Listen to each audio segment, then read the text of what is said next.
Nico Rosberg est en pôle. Pour la 6e fois consécutive, Lewis Hamilton, insatisfait du comportement de sa voiture. Une dernière fois cette saison, montez le volume et rendez-vous au premier virage.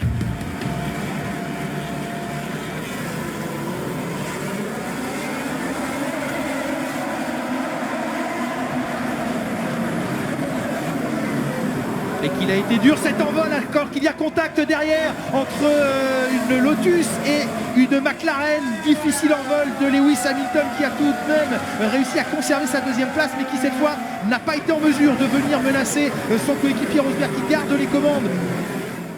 On revoit ce départ, mauvais envol, ou en tout cas envol difficile de Lewis Hamilton.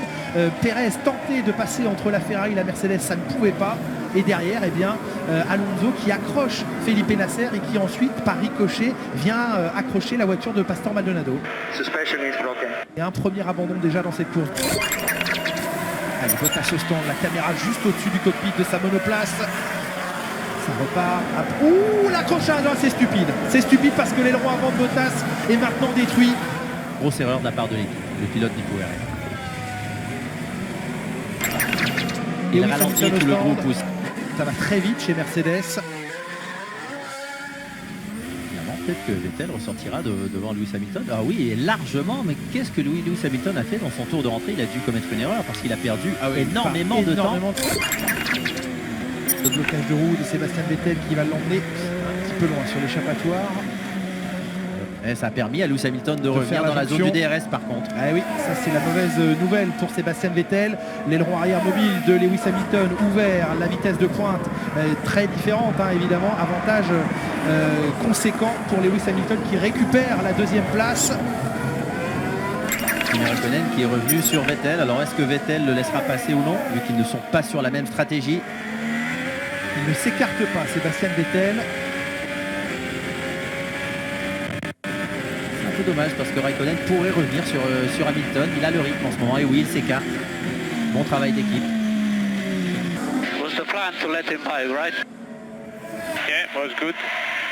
Il n'y a plus qu'une seconde 7 maintenant entre Rosberg et Hamilton. Maintenant, est-ce que ça sera au tour de Lewis Hamilton d'avoir du graining sur ses gommes vu qu'il s'est rapproché?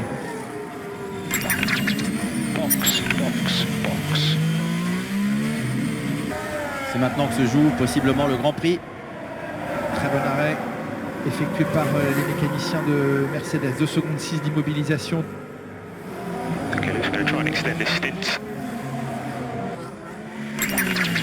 Surprenant que les 2 pilotes Mercedes ne s'arrêtent pas à un tour d'écart. Oh, la roue avant droite, elle ne s'enlève pas, la roue avant droite de Kimi Räikkönen. Quel temps perdu!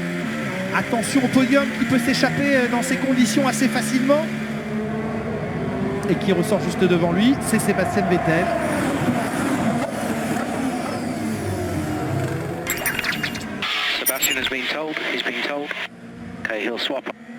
Räikkönen qui reçoit l'information que Vettel devant lui a été prévenu.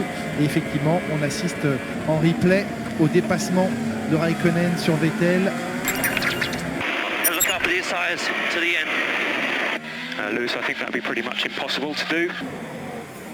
Hamilton s'immobilise à la fin du 41e tour.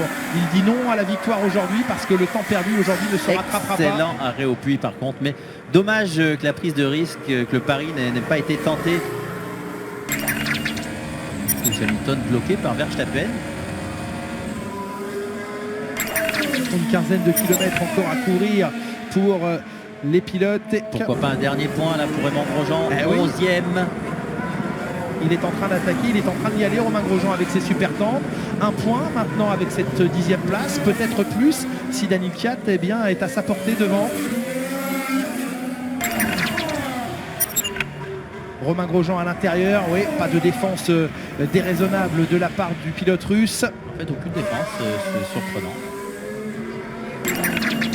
Le dernier virage de ce championnat 2015, le passage sur la ligne d'arrivée, la victoire de Nico Rosberg, victoire de Mercedes, le doublé assuré et le podium Ferrari avec un Kimi Räikkönen qui monte donc sur le podium aujourd'hui.